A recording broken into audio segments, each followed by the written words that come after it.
Jesús y el espiritismo.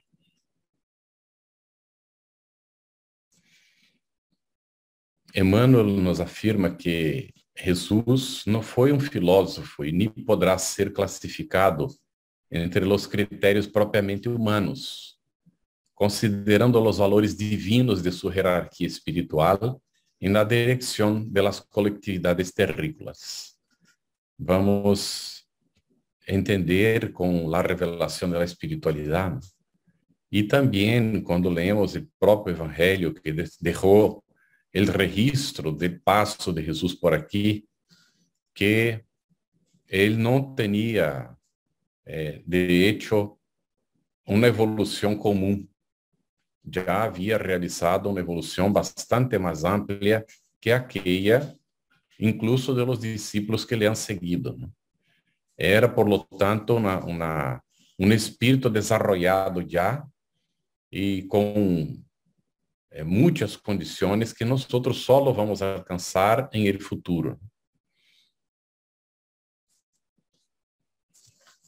Vamos observar que, oída a palavra do Divino Maestro antes de seu estabelecimento em el mundo, las razas adâmicas, em seus grupos aislados, guardaram a reminiscência das promessas del Cristo, que, por sua vez, las fortaleceu em el seno de las massas, enviando-les periodicamente seus missioneiros e mensageiros.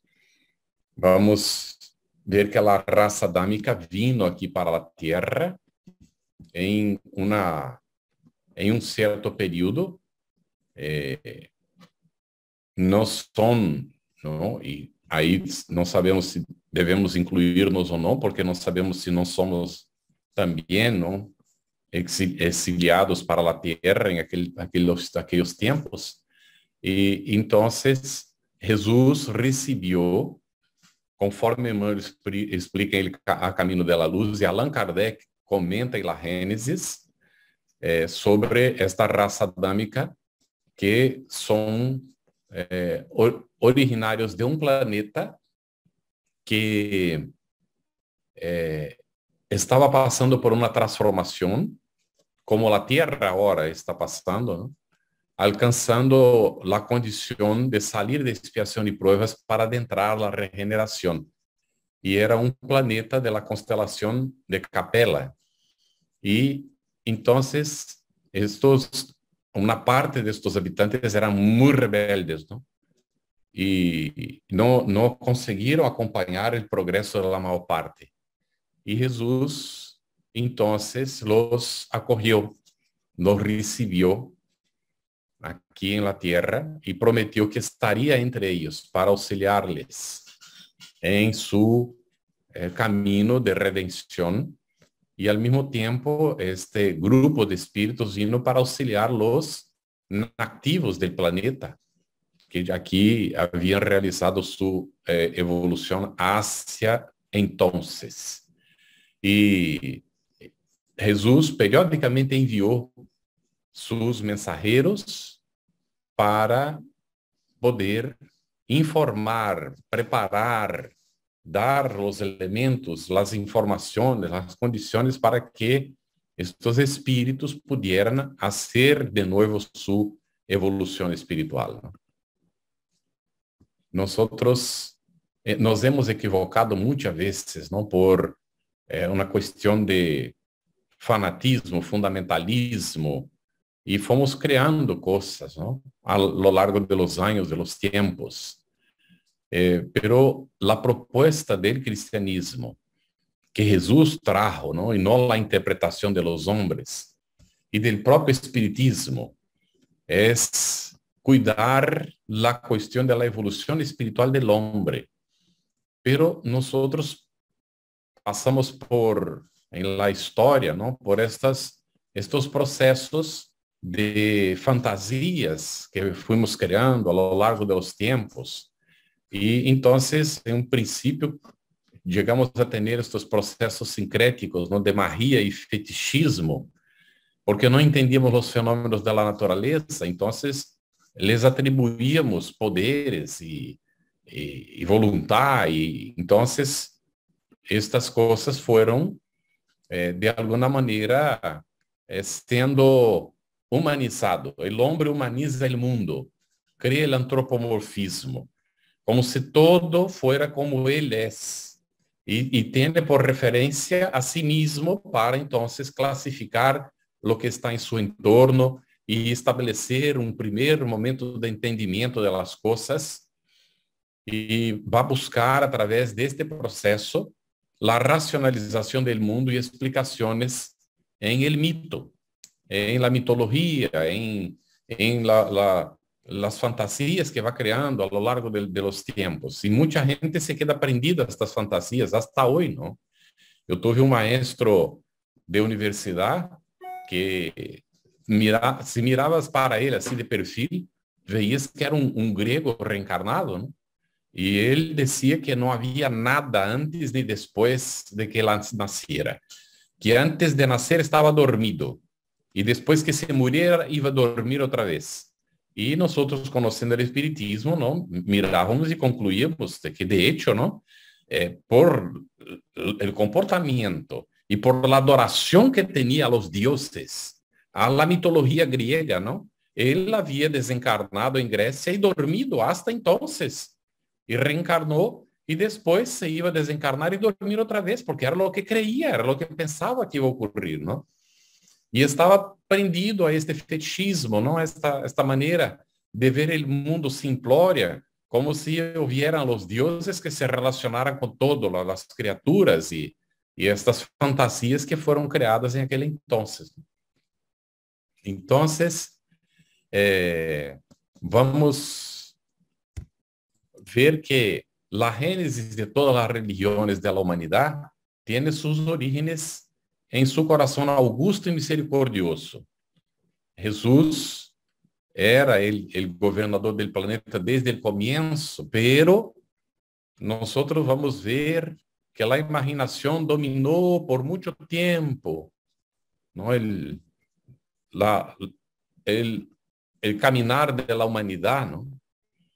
Y entonces vamos a ver ahí la experiencia con el tiempo, trayendo conocimiento y proporcionando el desarrollo mental para superar las crendices. Imagínense que se pensaba que el mundo estaba apoyado sobre los brazos de un ser, ¿no? Que estaría sobre una piedra o algo así, ¿no? Algunos decían que eran los elefantes quienes sostenían el mundo. Y por mucho tiempo se pensaba que el mundo no era redondo, era una cosa así como, ¿no? Muy raro, ¿no? Pero era lo que creíamos, ¿no? Y después surgen las pitonisas y ahí veis que ellos ponían la pitonisa en una posición que recibía los gases que venían de los volcanes. Y con esto entraba en estado de trance para recibir las orientaciones de los espíritus, ¿no? Y ahí vemos Moisés con las tablas. Y todo esto va representando una evolución de este proceso, ¿no? de desarrollo del conocimiento de la humanidad. La fe es una concepción de Dios en proceso de evolución. Entonces vemos, ¿no? ¿Cuál era la visión que tenían de Dios? Un Dios agrario, que estaba ligado a lo que hacía, porque el hombre transfería su propia experiencia para definir la divinidad, como no comprendía, ¿no? Entonces Dios, en aquel entonces, era un Dios agrario, que estaba volcado para atender las necesidades del hombre del campo, ¿no? Después, también se tuvo la idea del Dios hogar, el espíritu que hablaba a Abraham en Ur, por ejemplo. Era un Dios más volcado para la protección de la familia y de aquello que vendría a constituir el pueblo, ¿no? A partir de aquella familia inicial.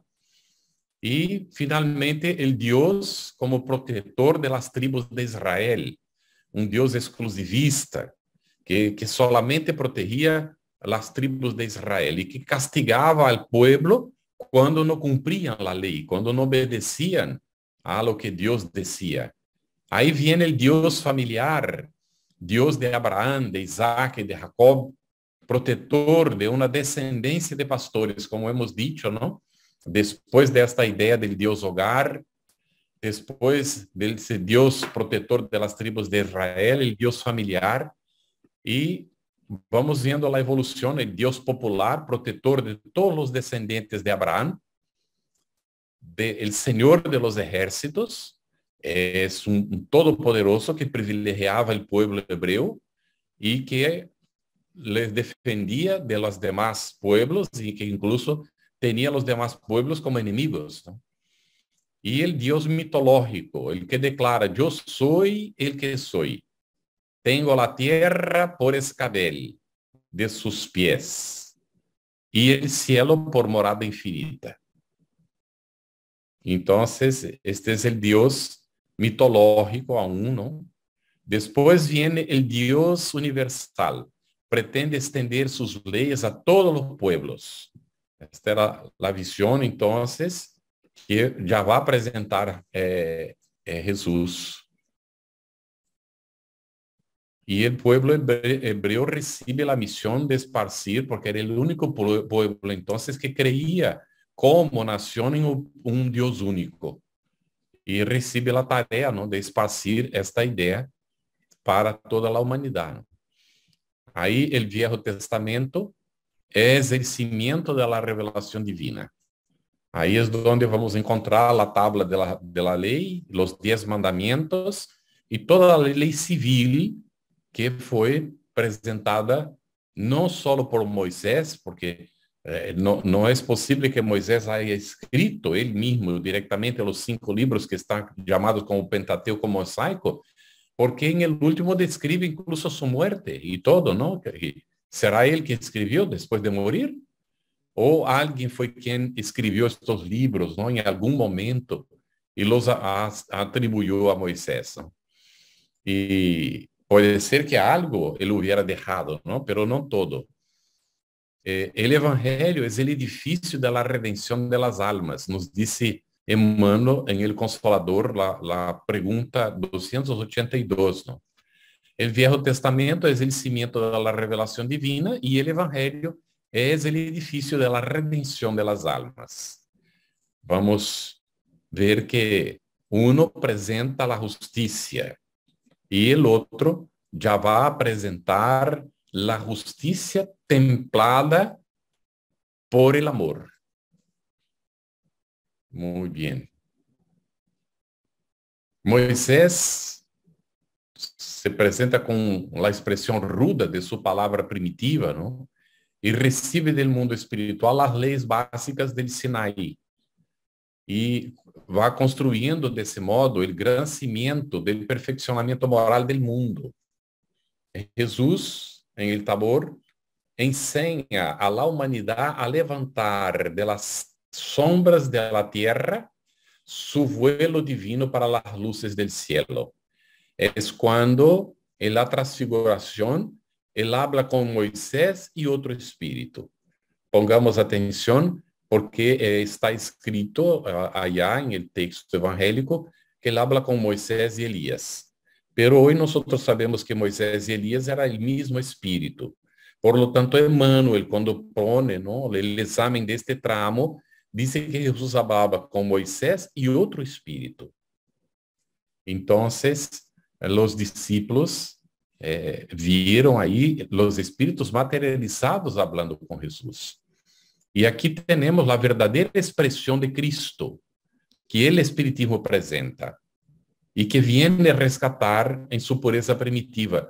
No el Cristo o Jesús colgado de la cruz, sino el Cristo resurrecto y viviente que está siguiendo con su tarea, ¿no?, de rescatar a la humanidad.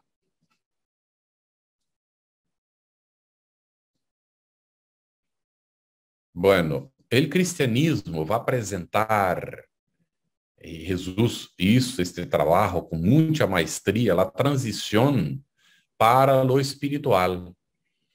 Lo que recibía de promesa el pueblo hebreo era la tierra prometida, ¿no? Era la compensación aquí mismo en vida y por la descendencia de un sitio privilegiado, protegido por el Dios que sería el Dios exclusivo de los judíos, de los hebreos entonces. Pero cuando Jesús viene y enseña, él ya no va a prometer más la tierra, ¿no? Él habla de la vida futura. Allan Kardec, en el capítulo 2 del Evangelio según el Espiritismo, deja muy claro eso, ¿no? Cuando él dice que la vida futura es el eje central de la enseñanza de Cristo. Si no comprendemos qué es la vida futura, no logramos comprender lo que está en el Nuevo Testamento.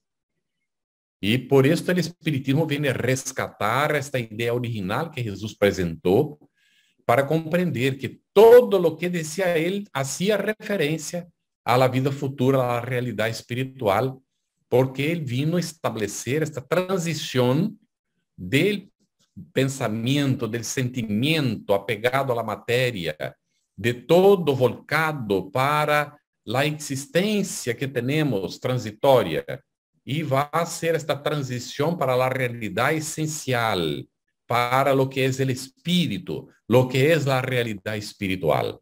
Y es de lo que trata el Evangelio todo el tiempo.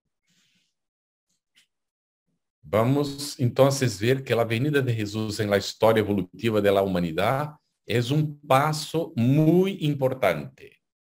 Es un momento crucial para que pudiéramos comprender qué es la evolución, qué es la creación divina, por qué nosotros fuimos creados, cuál es nuestro papel en las relaciones con el Creador y con nuestro prójimo, con nuestro semejante, y qué es lo que tenemos que hacer, de hecho, que es construir nuestra propia evolución espiritual.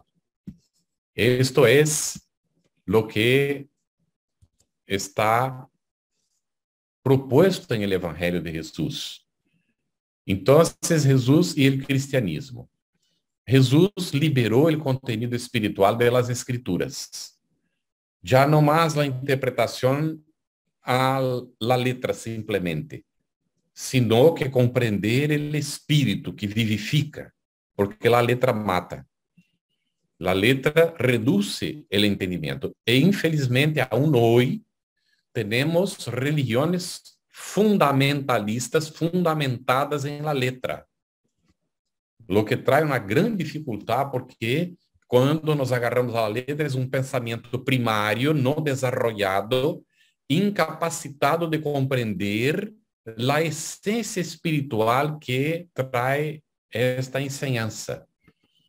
Entonces Jesús vino justamente para liberar el contenido espiritual de las Escrituras. Y él va a hablar de la naturaleza espiritual de Dios.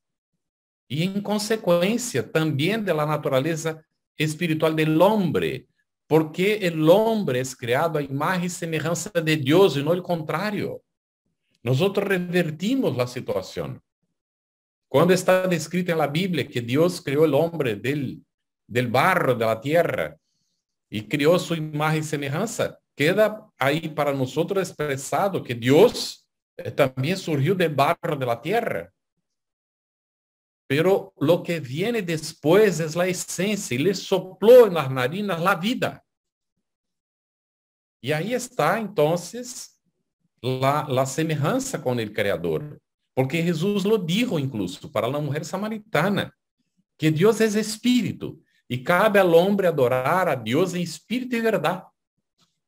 Y no transformarlo en un viejo de barbas largas y que está sentado ahí en una silla de reyes, ¿no? Y comandando el universo, ¿no? Vamos con Jesús a aprender sobre la universalidad del Espíritu. Hay muchas moradas en la casa de mi Padre. Tengo otras ovejas, ¿no? Que no son de este aprisco. Entonces, no hay humanidad solamente en la tierra, ¿no? Há espíritos que estão esparcidos por todo este universo infinito. E o espírito é o que prevalece. A carne é transitória, se transforma. Todo o que está neste mundo material está em constante transformação. E é perecível em sua transformação contínua. Solo lo que não é perecível é o espírito. ¿No? Deus deve ser adorado em espírito e verdade, como hemos comentado. ¿No? E a soberania da consciência é o que Jesus nos vino a ensinar. A grande problemática nossa não é, porque é um grande desafio. Um dos mais grandes desafios que temos é a relação com o outro. Pero, de hecho, a essência de aquello que nós temos que compreender, realizar, não está sencillamente em las questões externas, ni siquiera en la relación con el otro. Está en una cuestión de conciencia. Es, por lo tanto, un proceso de autoconocimiento y de desarrollar el amor hacia sí mismo. Por esto que Jesús puso a amar a Dios sobre todas las cosas y al prójimo como a sí mismo, porque la criatura que no se ama no sabe amar al otro. Entonces, va a traer para nosotros la soberanía de la conciencia y no simplemente la cuestión de ser castigados, incluso eternamente, por los errores que cometemos, estas cosas, porque la conciencia se recupera. La conciencia es donde está inscrita la ley divina, inserida la ley divina, y es por el ser, hacer el esfuerzo de autosuperación, y aunque haya vivido de forma contraria, contrariando esta lei que está em sua consciência, com o tempo, ele pode transformar isso e passar a viver conforme essa lei, recuperar todo o dano que ha hecho. Então, a interpretação de los hombres muitas vezes levou a humanidade a alejar-se e muito de la proposta original que Jesus veio a trazer-nos. A ponto de, muitas vezes, lo que é tachado de cristianismo não ter nada que ver com o que Jesus e Cristo nos ha apresentado. Aí há que ter paciência e perseverança, porque é uma questão de transformação moral e não se pode obrigar o despertar del outro, nosotros en las relaciones unos con otros. Por esto falló la imposición del cristianismo, supuestamente, por la espada, por la guerra, porque no es así que la cosa funciona, ¿no? No fue lo que Jesús vino a enseñarnos ni a ejemplificarnos. De esta forma, tenemos un gran desafío, ¿no? Que es desmembrar este entendimiento que hemos tenido, desvincular nuestras posibilidades actuales de este conocimiento primitivo, calcado en la letra y basado en las interpretaciones humanas. ¿Qué diferenció la misión de Jesús de los profetas y mensajeros que le precedieron? ¿Cuál fue? Piensa ahí un poquito. Qual foi a diferença da missão de Jesus de los demás profetas e mensageiros? Todos eles enviados por ele. Alguns cumpriram melhor, outros não conseguiram cumprir também a missão que han recebido. Pero todos han traído sua contribuição para os diferentes pueblos em las diferentes épocas de la história da humanidade. Pero qual foi a grande diferença? Poderíamos resumir esta grande diferença antes de avançar, e vamos pôr aqui vários pensamentos, não? Pero poderíamos resumir que a grande diferença é que Jesus era um espírito já puro e tinha autoridade moral, porque ele falava aquilo que vivia. Esta é a grande diferença, não? Jesus em contexto temporal, então. El Mesías evangélico no correspondía a las ideas tradicionales judaicas que preveían un libertador político y no un crucificado deshonrado, conforme entendieron en aquel entonces. Bueno, además, pescadores y hombres rudos e incultos de la Galilea no tenían condiciones de criar un Jesús tan sabio y con ideas disconformes con los patrones de la época, porque dicen por ahí que Jesús fue una creación de los discípulos, que nunca existió, no estuvo entre nosotros. Las personas crean tantas fantasías, ¿no? Porque no quieren hacer el esfuerzo de transformación moral propuesto por el Cristo, entonces niegan su propia existencia. Pero son autores mismos, ¿no? Encarnados que comentan eso, sacar esta conclusión. Aquellos hombres simples no tenían condiciones de crear un Cristo con esta coherencia, con estas enseñanzas que transponen los tiempos.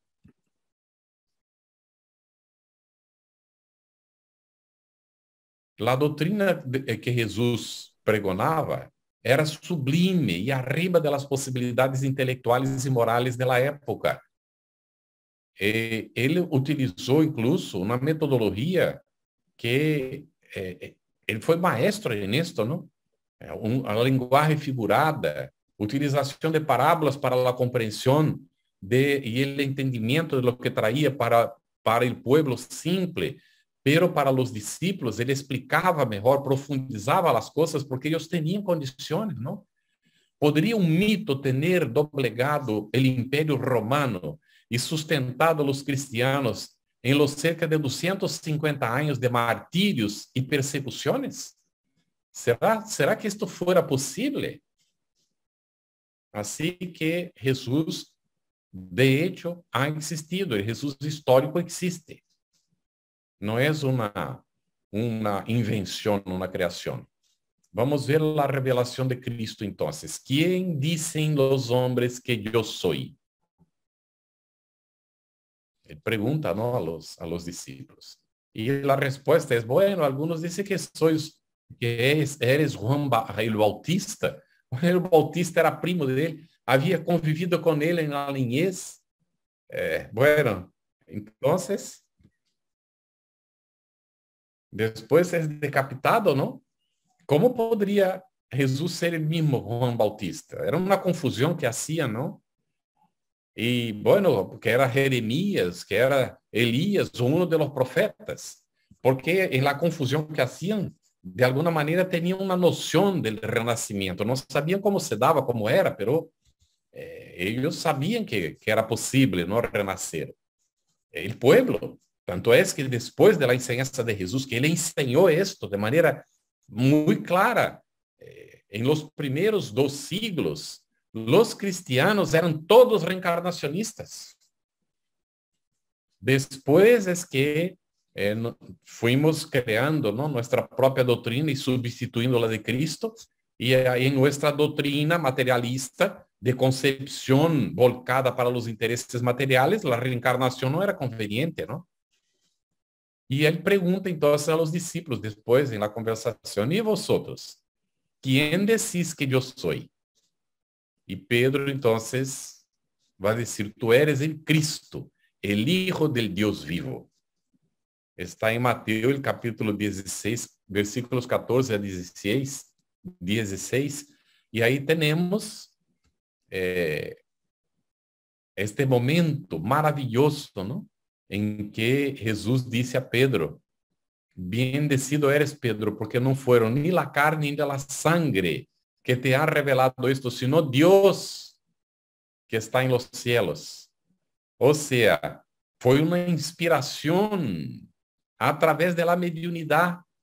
Y dice, tú eres Pedro, y sobre esta piedra, o sea, tú eres Pedro, não foram a carne nem a sangre, não foram a persona, a personalidade, não foi Pedro.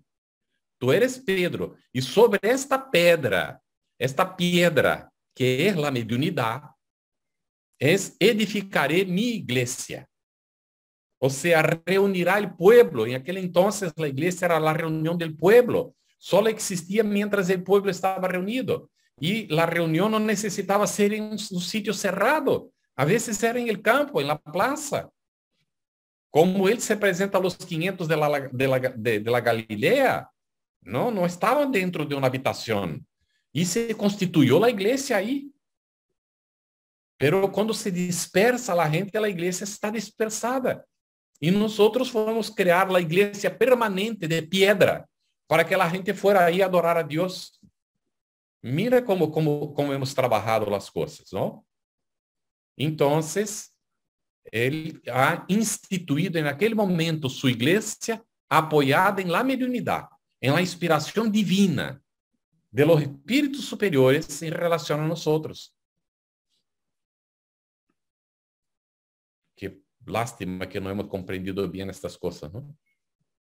Jesús era más que un profeta, dice Allan Kardec, un enviado de Dios, la representación del Padre junto del rebaño de hijos alejados de su amor y de su sabiduría, cuya tutela le fue confiada en las ordenaciones sagradas de la vida en el infinito. Cosa magnífica, ¿no? Director angélico del orbe. Su corazón no rehusó la permanencia directa entre los protegidos míseros e ignorantes, dando oportunidad a las palabras del apóstol Juan. Y el verbo se hizo carne y habitó entre nosotros, lleno de gracia y verdad. Es magnífico esto, ¿no? Es de Emmanuel y está en el camino de la luz. Muy bien. Este pensamiento también que hemos visto al comienzo también es de Kardec, ¿está bien? En la Génesis él examina, ¿no?, la naturaleza de Jesús. Bueno, el carácter esencial de la revelación divina es el de la eterna verdad.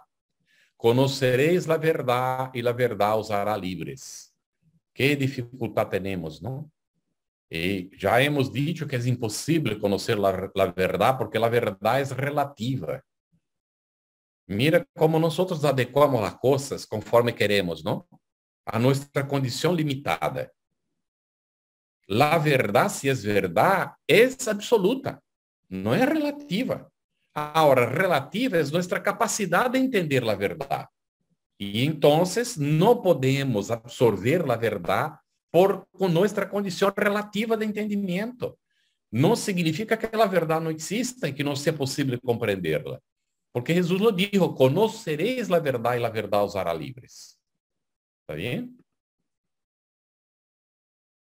El Sermón del Monte, qué cosa más magnífica, ¿no? Que Jesús va a presentar para los discípulos y el pueblo. Bienaventurados los mansos, porque heredarán la tierra. Empieza por ahí, ¿verdad? Vamos solo poner, esto merece mucho desarrollo, ¿no? Y estudio. Y ahí ya quien no está haciendo, invitamos a hacer el Evangelio Redivivo. Este estudio va a desmembrar cada uno de estas bienaventuranzas y también podemos estudiar el Evangelio según el Espiritismo, donde Allan Kardec elige estas palabras de Jesús para hacer varios capítulos del Evangelio según el Espiritismo. Entonces, bienaventurados los afligidos porque serán consolados. Bienaventurados los que tienen hambre y sed de justicia porque serán saciados. Bienaventurados los misericordiosos, porque alcanzarán misericordia. Bienaventurados los puros de corazón, porque verán a Dios. Qué magnífico. Bienaventurados los que promueven la paz, porque serán llamados hijos de Dios. Bienaventurados los que son perseguidos por causa de la justicia, porque de ellos es el reino de los cielos. Mateo, el capítulo 5, los versículos 2 a 10. Hay quien diga que la traducción no está bien. Mejor sería felices. Felices los mansos, porque felices los afligidos. Y ya hay quien diga que tampoco felices está bien. porque Jesús no diría bienaventurados a el pueblo que no tenía condiciones de entender esto. Entonces, hubiera dicho, ella, avante, adelante, los mansos porque heredarán la tierra. Ella, adelante, los afligidos porque serán consolados. Seguid los que tienen hambre y sed de justicia. Sed perseverantes porque serán saciados. Perseverad los misericordiosos porque alcanzarán misericordia. Ella, seguid adelante, los puros de corazón porque verán a Dios. Y así sigue, ¿no? Bueno, queda ahí a la interpretación de cada uno, ¿no? Como quiera leer. Vamos avançando e vamos compreendendo cada vez mais profundamente a enseñanza, ¿no? Jesús para los apóstoles. Él se relacionaba con los apóstoles, con los discípulos, de la misma forma que se relacionaba con el pueblo. Sabemos que no es así, ¿verdad? Porque estos tenían una responsabilidad de dar seguimiento a sus enseñanzas en la divulgación, ¿no? E aqui vemos, Pedro, por que não vos demos a conhecer o poder e a venida de nosso Senhor Jesus Cristo, seguindo fábulas enganosamente inventadas, pero nosotros mesmos fuimos testemunhos oculares de sua majestade. Em la segunda epístola de Pedro, capítulo 1, versículo 16, ele registra isso, não? E aí queda o testemunho dos discípulos. E queda aí também registrado, não, a questão de que Jesus histórico existiu. Pedro mesmo disse que não foi inventado, não foi criado, e não se seguiu fábulas para poder criar, não, todo o que Jesus vino a ensinar. Não? Os discípulos são testemunhos. Não? Em Juan vamos encontrar: Eu sou o caminho, a verdade e a vida. Nadie viene al Padre a no ser por mí. Y lo que pidieran en mi nombre lo haré, a fin de que el Padre sea glorificado en el Hijo. Quien no me ama no guarda mis palabras. Y la palabra que oís no es mía, pero del Padre que me envió. Estas cosas vos tengo dicho, estando entre vosotros. Vós oíste lo que os he dicho. Voy y retorno a vosotros. Si me amaseis, vos alegraríeis, porque voy para el Padre, porque el Padre es mayor do que yo. Entonces, Juan deja muy claro que Jesús no es Dios, ¿no?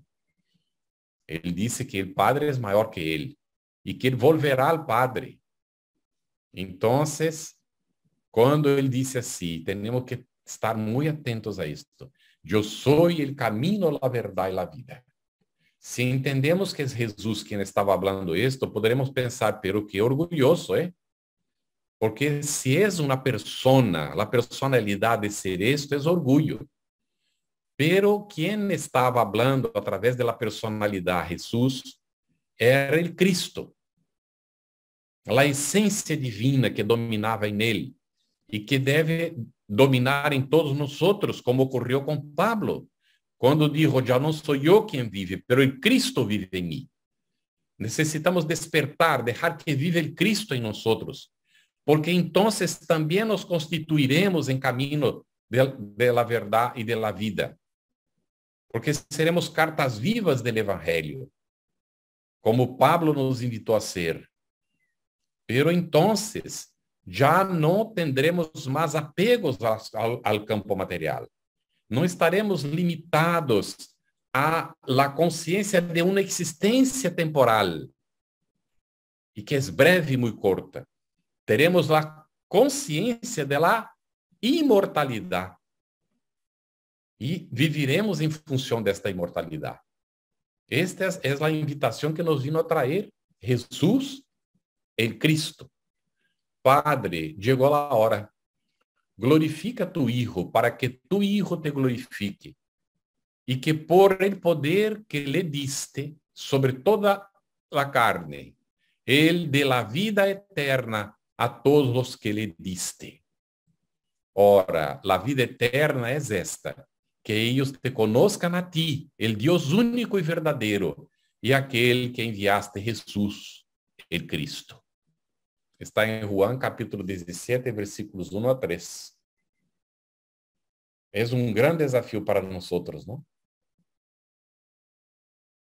Y necesitamos desarrollar la conciencia de que no hay progreso, evolución, si no hay renuncia, si no estamos dispuestos a la crucificación, cada uno a su forma, en el momento adecuado, tendremos que pasar por la experiencia, que será muy preciosa para todos nosotros. Y ahora entramos en la relación del Consolador que fue prometido, ¿no? Vean qué texto lindo, ¿no?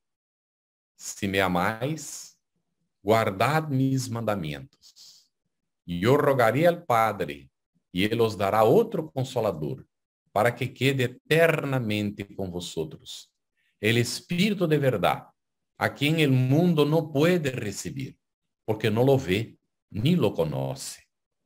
Pero vosotros lo conoceréis, porque Él quedará con vosotros y estará en vos. Pero el Consolador, que es el Espíritu Santo, a quien el Padre enviará en mi nombre, os enseñará todas las cosas y os hará recordar todo lo que os he dicho. Juan, el capítulo 14, versículos 15 a 17 y 26. Aquí la correlación entonces del cristianismo de Jesús, el Cristo, con el espiritismo. Porque el espiritismo es este consolador, ¿verdad? Jesús entonces promete este otro consolador, el Espíritu de verdad. El mundo no lo conoce, pues no está suficientemente maduro para comprenderlo. Y aún dice que este consolador vendrá, ¿no? El Padre lo enviará para enseñar todas las cosas y para hacer recordar el que Cristo dijo. Bueno, si el Espíritu de verdad debe venir más tarde a enseñar todas las cosas, es porque Cristo no pudo decirlo todo. Y si Él viene a recordar, es porque nos olvidaríamos de las enseñanzas. Que nosotros mal interpretaríamos, comprenderíamos mal. Entonces, surgiría la necesidad de recordar. Él tenía esta presciencia, ¿no?, de la situación de la humanidad. Y por esto hizo la promesa. Jesús entonces y el espiritismo aquí finalmente, vamos a ver el testimonio de Emmanuel en A Camino de la Luz. Pedidos ardientes son dirigidos al Divino Maestro por los genios tutelares de los pueblos terrestres. Asambleas numerosas se reúnen y confraternizan en los espacios, en las esferas más cercanas de la tierra.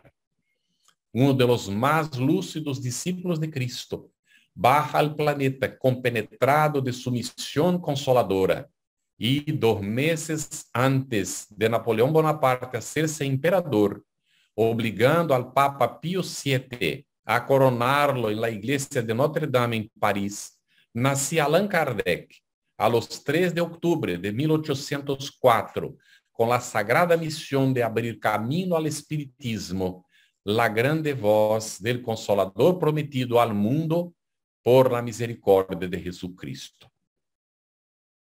Emmanuel, en A Camino de la Luz, nos deja muy claro, ¿no?, esta venida del Espíritu de la verdad para presentarnos el Consolador. El espiritismo, según está en el Evangelio según el Espiritismo, palabras de Allan Kardec, viene en el tiempo indicado, cumplir la promesa de Cristo. El Espíritu de verdad preside a su establecimiento. Él llama a los hombres a la observancia de la ley. Enseña todas las cosas. Todas las cosas va a enseñar, haciendo comprender que es el Cristo solo dijo aquello que Cristo solo dijo por palabras. llama a los hombres a la observancia de la ley. El espiritismo viene entonces a abrir los ojos y los oídos porque él habla sin figuras y alegorías. Levanta el velo intencionalmente lanzado sobre ciertos misterios y viene por fin traer una suprema consolación a los desheredados de la tierra y a todos los que sufren, al dar una causa justa y un objetivo útil a todos los dolores, los sufrimientos, las decepciones, todo aquello que nos ocurre por lo que nosotros pasamos. Los espíritus del Señor, cual inmenso ejército, se esparcen por la tierra y vienen a iluminar los caminos. Son llegados los tiempos en que todas las cosas serán restablecidas en su verdadero sentido. Disipar las tinieblas, confundir los orgullosos y glorificar los justos. Nosotros os invitamos, hombres, para el divino concierto. Hermanos a quien amamos, amaos también los unos a los otros. El Espíritu de verdad en el prefacio del Evangelio según el Espiritismo. Vemos que este Consolador consuela, enjuga lágrimas, dá esperanza, trae de vuelta revividos los muertos queridos, mantiene vivos los ideales, revela afectos antiguos perdidos en el tiempo. Mira todo lo que hace el espiritismo. La autoridad de la doctrina espírita, según Allan Kardec, está en el control universal de la enseñanza de los espíritus. Por repetir la enseñanza por diferentes palabras, pero el mismo contenido en diversos sitios, en diversos momentos, es lo que da seguridad para que la enseñanza es correcta. No fue revelado el espiritismo a un solo hombre, pero en escasos 10 años el espiritismo cruzó el mundo de un polo al otro. No hubo nunca ninguna doctrina que se esparciera tan rápidamente por la tierra y sigue hasta hoy sin haber. El espiritismo es el único, sin nacionalidad, ni culto, ni clase social. Conduce a los hombres a la fraternidad. El terreno que él trabaja es neutral, no alimenta disensiones, no disputa con otras religiones, no impone nada a nadie. En la universalidad de la enseñanza de los espíritus reside la fuerza del espiritismo, la concordancia de esta enseñanza. Aunque hayan divergencias, va a prevalecer aquello que los espíritus en su mayoría nos enseñan, nos dicen. Es así que Kardec hizo la codificación espírita. El espiritismo trae una naturaleza tríplice como doctrina. Tiene funciones de la conciencia. Va a traer entonces funciones teóricas de la conciencia en la concepción del real y va a traer la filosofía. Funciones prácticas de la conciencia. Relaciones con el objeto, que es la propia ciencia. Y las funciones en la simbiosis del sujeto con el objeto, la fusión afectiva racional del hombre con el duplo objetivo, objeto, mundo, vida, y ahí está el aspecto religioso del espiritismo, de la religación de la criatura con el creador por su religación de unos con otros en el lazo de la fraternidad, porque somos todos hermanos unos de otros por ser hijos del mismo Padre. Esta es la religión espírita. No ultrapasa de eso. No trae liturgias, no trae paramentos, no trae rituales, no trae jerarquía sacerdotal. No propone de forma ninguna que fuera del espiritismo no hay salvación. Dice, fuera de la caridad que está al alcance de toda la humanidad. No es partidarista, no es exclusivista. El espiritismo es, de hecho, una propuesta para todos. Cuando Allan Kardec escribe el Evangelio, dice, este libro es para toda la gente. y particularmente a los espíritus les toca, pero es escrito para toda la gente.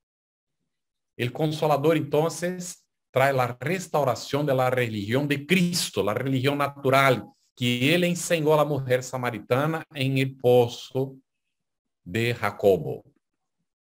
La reformulación de la legislación humana que se va transformando y se aproximando cada vez más de las leyes divinas. La rectificación de los errores de la historia, presentando los verdaderos hechos como ocurrieron. La extinción del materialismo y del ateísmo. Extinción. No es contemporización con. La única cosa que el espiritismo combate, de hecho, es el materialismo y es el ateísmo, porque el ateísmo es una fuente de dolor, de sufrimiento, porque no deja esperanza, no trae consuelo ninguno.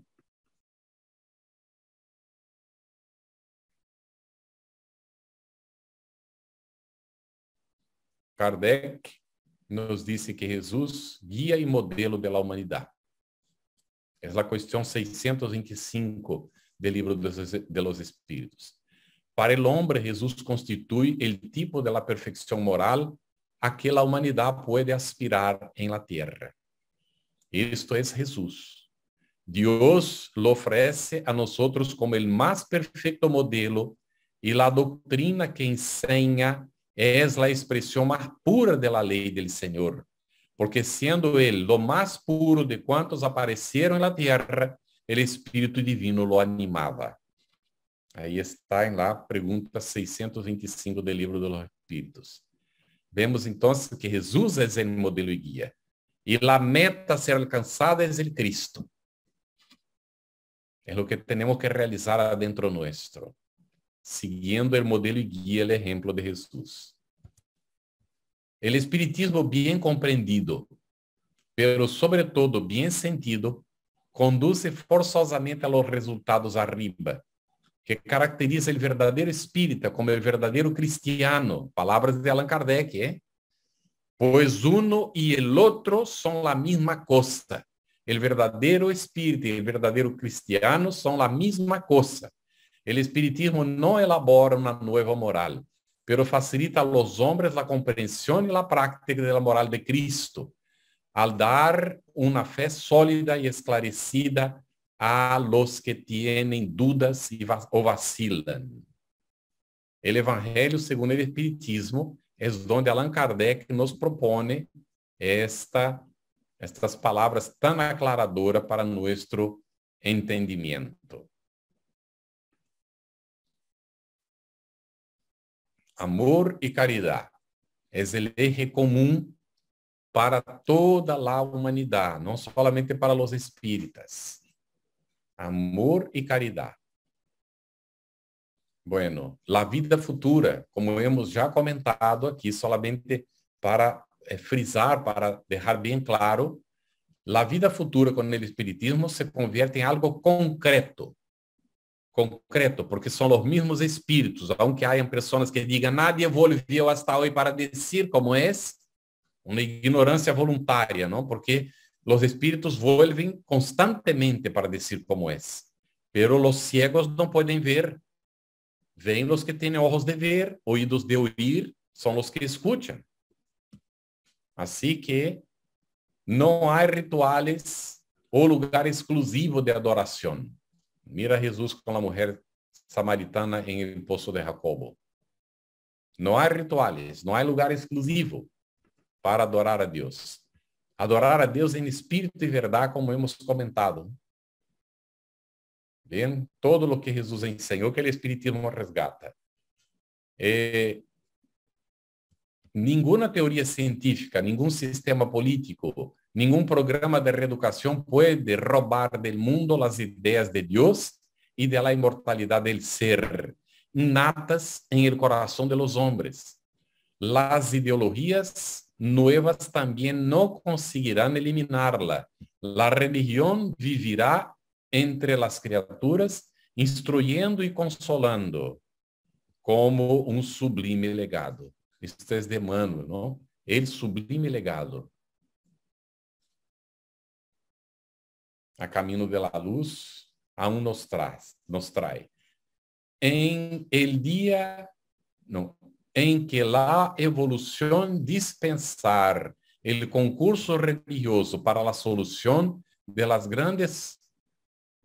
grandes problemas educativos del alma del hombre, la humanidad entera estará integrada en la religión, que es la propia verdad, encontrándose unida a Dios por la fe y por la ciencia, entonces hermanadas. La fe y la ciencia juntas, ¿no? Están en el camino de la luz. No necesitaremos más de las religiones transitorias, porque estaremos ligados unos a otros por los lazos de la fraternidad y todos unidos a Dios en fe y en conocimiento, las dos alas que nos conducen en el vuelo hacia el infinito. Muy bien, aquí nosotros terminamos. Vamos a parar aquí la presentación. Y Rodrigo. Sí, hay comentarios. Hay dos personas, una que tiene una situación y otro que hace Saúl Bravo, que hace un comentario un poquito amplio y aquí va. Dice Saúl: la humanidad no mejora gracias a ningún profeta como Moisés o Jesús o ningún otro. Solo la ley del karma nos educa, nos corrige, está demostrado. Dice, yo le preguntaría a Carlos, ¿verdaderamente qué hizo ser mejor persona? ¿Las circunstancias que el karma le trajeron o son sus estudios sobre el espiritismo? ¿Vale? Y puesto que la meta de todo es ser cada vez mejor persona, si las enseñanzas de los enviados por Dios nos mejorarán, ya hace tiempo que la humanidad viviría como Dios manda, bastaría con vivir los 10 mandamientos. Rodrigo, yo no conseguí entender, falló para mí, no sé si falló para los demás. Yo no conseguí comprender. ¿Tengo que responder algo de ahí? Tendría que repetir, por favor. Sí, te repito la pregunta. Yo le preguntaré, ¿qué te hizo ser mejor persona? ¿Las circunstancias que el karma te trajeron o son tus estudios sobre el espiritismo? Muy bien. Las dos cosas. El espiritismo trae la ventaja de que nos hace conscientes de nuestras responsabilidades y nos facilita entonces a mejor aprovechar las experiencias. Nosotros vamos madurando todos por las propias experiencias por las cuales pasamos. Por esto, las personas no evoluyen solamente cuando conocen el espiritismo, evolucionan en función de la propia vida que les impulsa para eso, ¿no? Pero Dios no nos quiere como autómatas cumpliendo la ley sin saber por qué. Y por esto el espiritismo nos viene a aclarar, y fue lo que Jesús vino a hacer, conforme hemos explicado. Entonces, lo que nos lleva a madurar de hecho son las pruebas. Dios nos creó simples e ignorantes y nos sometió a pruebas para que nos desarrolláramos. Pero son las pruebas que nos van dando condiciones en un periodo que es el periodo de la prehumanidad, en que nosotros vamos desarrollando los potenciales en las experiencias hasta adquirir la condición de tener conciencia de nosotros mismos. Y a partir de entonces, pasamos a actuar con responsabilidad por el uso del libre albedrío. No es un pase de magia, que esto toma siglos, milenios para ocurrir. Y entonces, con el tiempo, vamos avanzando y cada vez más desarrollando los conocimientos. Por esto, Allan Kardec pone que para el espíritu puro desarrolla y la autoridad es la intelecto moral, la que prevalece. O sea, el desarrollo de la capacidad de razonar, de entender, de comprender, de realizar con base en el conocimiento y el amor con el cual uno realiza todo lo que realiza. Espero haber respondido la pregunta. Sí, está muy claro. Y luego hay una, para cerrar el tema ya de YouTube, gracias Rob, dice, hago un comentario sobre la verdad y cómo hablo, señor Carlos. A mí se me ocurrió hablar sobre lo que era la reencarnación con los compañeros de mi carrera. Dice, y la reacción de ellos, al yo decir que era por expiación o prueba y misión, me dijeron que yo estaba fatalista ese día. Y en eso no podía ser.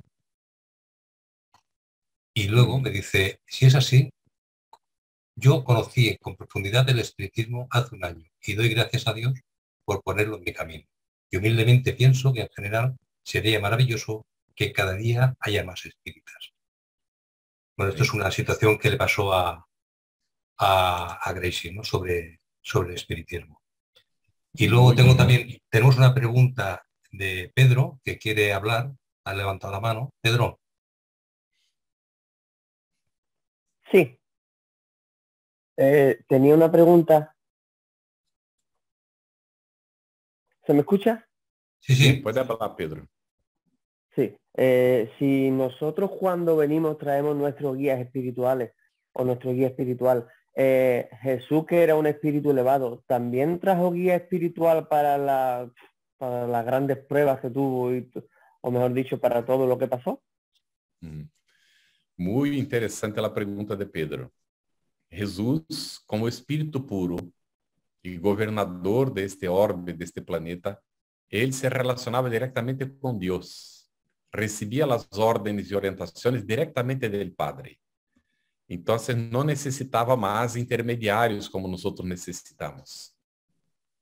Y entonces no necesitaba tener un guía espiritual, una vez que él es el guía de toda la humanidad, ligada a la tierra, y según consta, y él habló, él tiene otras ovejas, de otros apriscos, así que hay más espíritus que están bajo su tutela. Y él dice así, que Dios me los dio, que Dios confió a él, ¿cierto? Todos nosotros vamos avanzando y asumiendo responsabilidades. Ejercitamos en el grupito pequeñito de la familia consanguínea las responsabilidades de ser madres y padres, y a veces de quedar responsables por una familia mismo, no siendo el padre o la madre. Y después vamos desarrollando esta responsabilidad nos núcleos, en los cuales actuamos. Y vamos haciendo familias espirituales, núcleos aún pequeños, pero que van creciendo con el tiempo. Y llegará un día en que nosotros también estaremos con unas responsabilidades bastante más amplias que ahora. Y llegará un día que seremos espíritus puros y no necesitaremos también guías, porque tendremos relación directa con Dios nuestro Padre, porque Dios se relaciona directamente con los espíritus puros, conforme hemos entendido. Pero mismo entre los espíritus superiores, aún hay la jerarquía, y solamente en esta condición de pureza los espíritus son todos ya no iguales, pero están en la misma jerarquía. Mientras superiores hay diferentes grados, porque puede ser superior en inteligencia, superior en moral, superior en ciertos aspectos y no superior en otros. Entonces dependen aún. Ahora mismo Emmanuel y Chico. Emmanuel foi el mentor espiritual de Chico. E há quem diga que Emmanuel está reencarnado e Chico será su mentor espiritual en esta encarnación.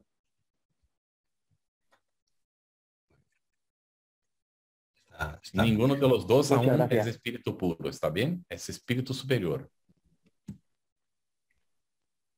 Gracias, Pedro. Hay dos comentarios buenísimos, uno de Mamen y otro de dice Mamen. Con todo lo que está en la codificación, ¿cómo se explica que entre los espíritas haya sectores que no acepten la realidad y releguen a Jesús a un plano secundario? Cuestiones de la humanidad. Aún traemos el ranzo del Jesús que nos fue impuesto, sanguinario, que hizo las cruzadas, que nos llevó a la cruz porque teníamos que nos llevó a la hoguera porque teníamos mediunidad, Y entonces atribuimos estas tonterias que hicimos como hombres a Jesús. Y entonces guardamos el perjuicio. Y la persona a veces no sabe ni por qué. Tiene rechazo. Cuando escucha la palabra Jesús, tiene rechazo. Y no sabe por qué. Es porque fue en nombre de él que esta persona fue martirizada en el pasado, fue de alguna manera perjudicada, perseguida. Y ahí trae esto ahora. Y esta responsabilidad es nuestra como miembros de la iglesia que fuimos. Hemos perseguido. ¿Por qué no somos aceptados muchas veces por algunas personas hoy? Ellas nos identifican como aquellos del clero que les hicimos el daño por intereses materiales, por intereses otros, ¿no? De la congregación y así sucesivamente.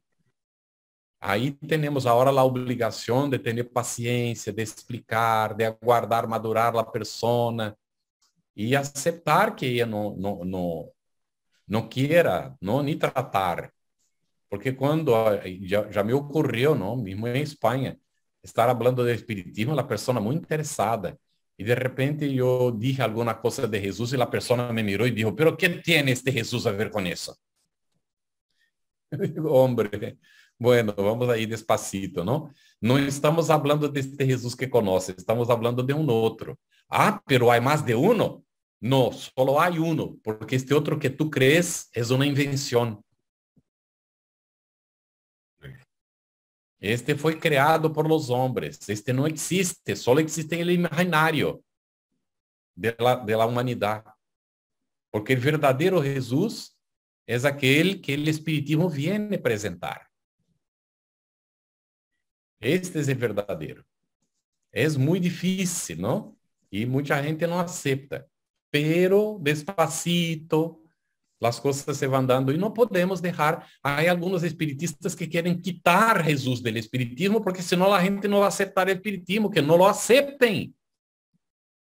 Porque quitar Jesús del espiritismo, Dios mío. Entonces, ¿qué será el espiritismo? No será nada porque pierde la principal característica que es el consolador prometido por el propio Cristo. El espiritismo es profundamente cristiano, no hay cómo dejar de serlo. O es cristiano o no es espiritismo. Ah, entonces, ¿cómo queda el budismo? ¿Cómo queda el maometanismo? Queda como está. ¿Cuál es el problema? Porque todos van a comprender que Mahoma fue enviado por Jesús y falló en su misión, en muchos aspectos. Aceptemos o no, como también Buda fue enviado por Jesús, como Hermes Trismegisto, como Lao Tse, como tantos reveladores para tantos pueblos. Porque él es el gobernador del planeta. Ya hay algunas personas diciendo, pero estas cuestiones de jerarquía, esto aleja a la gente, quedar pensando que Jesús es el gobernador del planeta, la gente no acepta esto, no quiere el cristianismo, que no acepte. ¿Qué vamos a hacer? Conoceréis la verdad y la verdad os hará libres. Querer ser libre por mentiras no va a ocurrir. El hecho es el hecho. Ahí vamos a poner así. Si yo creo que Dios existe, no va a afectar nada la existencia de Dios. Y si yo creo que Él no existe, no va a afectar en nada la existencia de Dios. Lo que es. Y no dejará de ser porque yo no creo, no quiero. Entonces, perjuicio mío si yo tengo estas cuestiones de no aceptar que Jesús es lo que es y que hay jerarquías espirituales. Lógico que sí. Y esta jerarquía es la que Allan Kardec explica. Intelecto moral. No es porque es jefe de una religión, porque Jesús no vino aquí crear estas religiones que nosotros conocemos. Al revés, él vino a reducir todo esto a una única religión, la natural, de la adoración a Dios en cualquier sitio donde estamos, no importa donde sea, en espíritu y verdad. Porque Dios es espíritu. Si miramos buscando un Dios con los ojos de la materia, humanizando a este Dios, entonces no lo conocemos. Es lo que dijo Jesús, que enviaría otro consolador, porque la humanidad no tenía condiciones de verlo, pero los discípulos lo verían, porque los discípulos estaban más maduros. Entonces el Consolador estuvo presente en todas las épocas de la humanidad para los que tenían ojos de ver y oídos de oír. Nosotros entonces, yo estaba ciego, sordo completo. Ahora solo estoy medio sordo. Por lo menos estoy escuchando bien de un lado. Muy bien. Bueno, se ha calentado el ambiente porque hay preguntas para quedarse toda la noche, ¿eh? Edith dice, moralmente ya está todo dicho en el espiritismo, pues esperan nuevas revelaciones. Muy bien. El espiritismo es aquel consolador que Jesús prometió que estaría para siempre con nosotros. Y la revelación es progresiva. Pero Jesús dijo la verdad ya cuando estuvo. Los discípulos consiguieron comprender. Pablo mismo, que fue perseguidor de los cristianos, fue en busca de Ananías para condenar a Ananías. Pero cuando se deparó con Jesús, entonces hubo un cambio, ¿no? No es que él no conocía las cosas, pero estaba imbuido de los perjuicios de la familia, de la clase a la cual pertenecía, que era el sacerdocio hebreo, ¿no? Entonces, de repente empezó a abrir el horizonte, pero él quiso de inmediato hablar para los amigos que tenía en el judaísmo, que eran también compañeros de él, ¿no? Y él intentó hablar y no consiguió decir nada, porque él no conocía nada, de hecho, de lo que Jesús había enseñado. Tuvo que ir al desierto, estudiar, leer, meditar, y después volver a convivir con el pueblo para pasar por las experiencias. Y ahí sufrió todos los horrores de la persecución que él hacía antes. Cuando desencarnó estaba lleno de cicatrices, de marcas, de las persecuciones que tuvo. Pero llegó iluminado y fue recibido por Jesús al desencarnar. Iluminado por adentro, como espíritu. Y él tuvo el valor de decir, ya no soy yo quien vive, ni Pablo, ni Saulo de Tarso, ni Pablo. La persona, él la anuló para que pudiera prevalecer el Cristo interno en él. Entonces, ahí está. La moral está toda enseñada. Pero nosotros tenemos dificultades de entenderla. Y los espíritus repiten lo mismo con diferentes palabras. Pero si vamos hoy al Evangelio según el Espiritismo, después de pasado esos 100 y tantos años del Espiritismo, ya tenemos condiciones y por esto ha surgido ahora en la nueva era de la humanidad, en el inicio de la regeneración, el programa Evangelio Redivivo, el estudio del Evangelio, los 27 libros del Nuevo Testamento a la luz del Espiritismo, porque ahora estamos maduros para sacar la moral de todo el texto de Cristo. Kardec hizo un trabajo para nosotros como nuestro tutor, ¿no? Kardec vino y sacó, nos enseñó a hacerlo. Y llevamos más de un siglo para aprender. 150 años tomamos para aprender, pero estamos aprendiendo finalmente a sacar de la letra el espíritu. Si aquel entonces, en la codificación, Kardec nos hubiera invitado a leer los 27 libros del Nuevo Testamento para sacar de ahí la moral, nosotros tendríamos un espiritismo dogmático, un espiritismo fundamentalista, como algunas personas dicen, ¿no? Los fundamentalistas son tan increíbles, acusan a los otros de ser fundamentalistas, ¿no? Para esconderse por detrás de Entonces, el verdadero espírita, que es el verdadero cristiano, jamás será fundamentalista. Por esto, son fundamentalistas aquellos que los acusan de serlo. Vean qué cosa tan increíble, ¿no? Y hay ahí un grupo de personas acusando a los verdaderos espiritistas de ser fundamentalistas. Es increíble, ¿no? Porque no aceptan de forma ninguna las doutrinas humanas que se quieren imponer al espiritismo. Entonces hay que tener mucho cuidado. El espiritismo no necesita de los adendos nuestros, de las cosas que vamos creando a lo largo de los tiempos, porque la revelación está hecha y los espíritus seguirán enseñando a la medida en que maduremos aspectos que aún no tenemos condiciones de recibir. Pero la moral está toda revelada. Hoy nosotros sabemos que la esencia es el bien. Está en la tercera parte del libro de los espíritus. ¿Qué es el bien? La observancia de las leyes divinas. ¿Qué es el mal? El alejamiento de la observancia de las leyes divinas. ¿Necesitamos algo más de moral? ¿Qué es la regla del bien vivir? Lo que necesitamos es poner en práctica.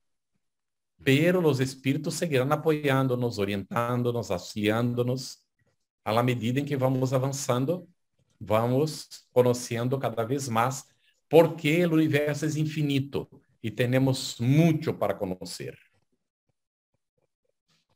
Muy bien, Carlos. Mira, Gracie Rock, hay un comentario que le ocurre mucho a muchas personas, es sobre la explicación de la reencarnación a unos compañeros de trabajo.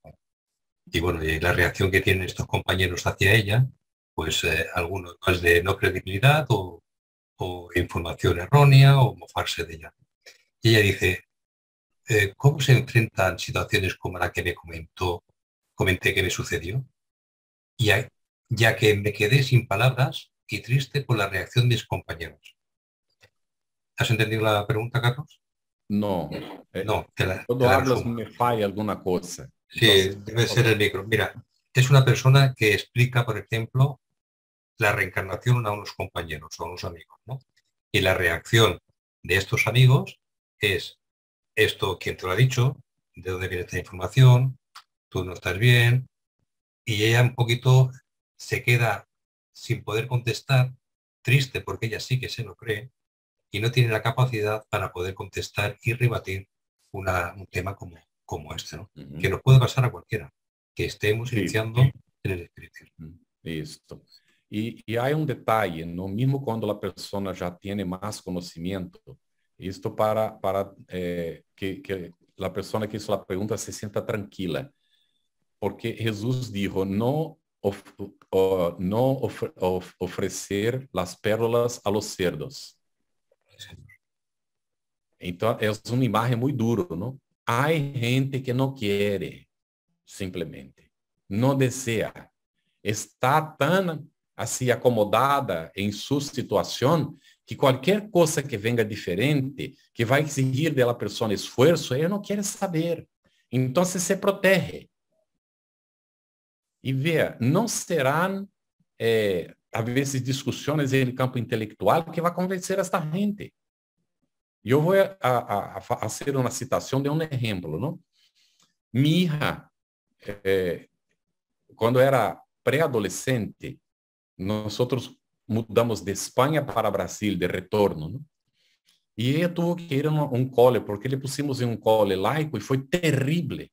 Y ahí fuimos a ver un cole que fuera más humanitario.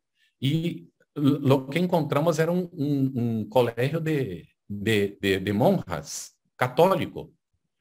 Entonces explicamos que ella era espiritista y que si hubiera algún tipo de cualquier perjuicio que nosotros no la pondríamos ahí, pero que habíamos identificado este cole como el adecuado. Y la madre superiora, que era la directora, dijo que no habría ninguna discriminación jamás, pero hubo, ¿no? De las propias amiguitas y a veces de una otra maestra que era hermana y que hizo discriminación. Pero mira qué cosa, ¿no?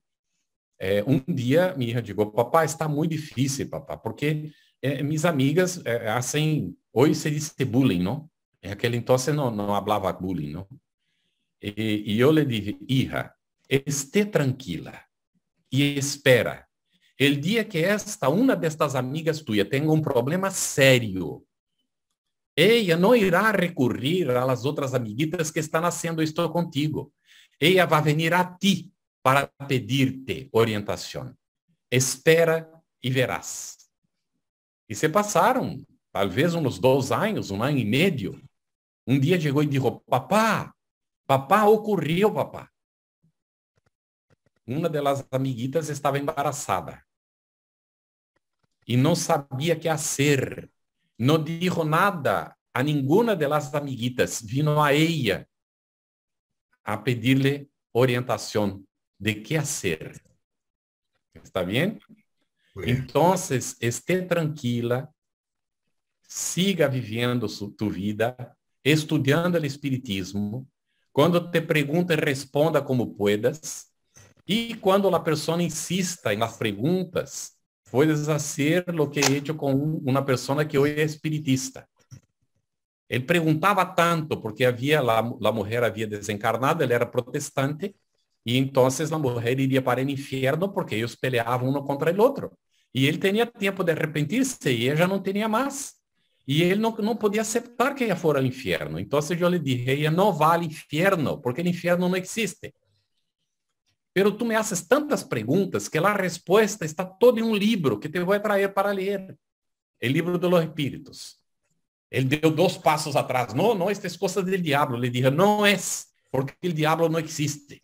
Esto es una ficción creada por la religión. Piensa que Dios va a crear un diablo para vivir eternamente sufriendo y promoviendo el dolor de otras personas. ¿Qué Dios es este? Entonces te traeré el libro de los espíritus para que leas. Pero no te voy a prestar, te voy a dar, porque no tienes obligación de leer. ¿Está bien? Entonces, él, después de muchas cosas que no va a dar el tiempo ahora de narrar, él entonces leyó el libro de los espíritus. Hoy es espiritista, conferenciante, ora por la mujer, sabe que la mujer no está en el infierno y todo esto. Entonces, el montón de personas con quien convivimos, uno u otro va a madurar y tener condiciones de comprender. Los demás seguirán hasta pasar por los dolores, experiencias, sufrimientos. Madurarán también, como nosotros estamos madurando. Pero estudie. Estabelezca un horario diario para conocer el espiritismo. Es tan liberador. Vale la pena. Muy bien. Quedan, no sé de qué tienes tiempo, quedan 2 preguntas. Yo ya he cerrado el grifo de YouTube, con lo cual si quieres contestarlas, si no las dejamos para la próxima. ¿Son 2? Son 2 preguntas solo. Una casi ya la has contestado, ¿vale? Dice, me comentan personas recién llegando al espiritismo, dicen, ¿por qué seguimos los postulados desde el comienzo, desde la época de Jesús, Kardec, y no se actualizan los términos? ¿No se aprovecha el qué? Dicen que seguimos los postulados desde los comienzos, desde la época de Jesús, Kardec, y no se actualizan los términos. La pregunta ¿No se actualizan los términos? Claro, no se actualizan los términos actualizados. Por ejemplo, ahora ya no hay duelo, ¿vale? No sería duelo, sería un enfrentamiento. Los términos adecuados, me imagino que serían modernos. Es porque el espiritismo confía que somos inteligentes y vamos a hacer la transposición. No podemos reescribir la obra de Allan Kardec. Si queremos actualizar los términos, escribimos nosotros un libro explicando las cosas. Y es lo que están haciendo los espíritus y autores encarnados. Porque la obra de Kardec está escrita por él y él está desencarnado. Solo él podría actualizar los términos. ¿Se puede comprender eso? Que sería antiético ir allá y reescribir la obra de Kardec a título de actualizar términos. Hoy nosotros sabemos, se utilizaba fluido en aquel entonces, hoy se utiliza energía. ¿Cuál es el problema? De quando em quando, um científico aún utiliza o término fluido. Então, atualizemos os términos nosotros, pero muito cuidado, hein? Porque a vezes nós vamos atualizar os términos conforme nós queremos que seja e tergiversamos a enseñança que está aí. Imagine-se a grande dificuldade que temos, não, com o evangelho em el tempo de Jesus. Mira a dificuldade para entender o que foi dito e sacar de aí o espírito. Então, saquemos o espírito da letra, porque a letra mata e o espírito vivifica. Muy bien. Y luego la última pregunta dice, ¿la doctrina espírita, al ser una revelación, ya es definitiva o habrá más? Nosotros esperamos que se cumpla lo que Jesús dijo, que este Consolador vendría para estar por siempre con nosotros. Y entonces mira lo que ocurre. Él vino a anunciar la nueva era, el periodo de regeneración, y auxiliar a la humanidad a entrar este periodo de regeneración, lo que estamos haciendo ahora. Entonces se supone que el Espiritismo seguirá auxiliándonos. Leon Denis dice así, el Espiritismo no es el futuro de las religiones. No es la religión del futuro. Corrige ahí. El Espiritismo no es la religión del futuro, es el futuro de las religiones. Porque todas las religiones llegarán a la ley natural, que es lo que enseña el Espiritismo. Entonces, no necesitaremos de nueva revelación si nosotros aprovechamos esta revelación que nos trae de manera clara, objetiva. Pero esto depende de nosotros, de cada uno de nosotros. Ahora hay un detalle, y voy a terminar con esto. La revelación está ahí, vino para anunciar y auxiliarnos a entrar en la nueva era. Y sabemos que los espíritus rebeldes, que no acompañan la evolución de la mayoría de la humanidad, tendrán que salir para otro planeta, inferior a la Tierra. Y en esta condición, entonces, va a recibir otras revelaciones. Porque no supo aprovechar aquella que recibió aquí, como ocurrió con los capelinos.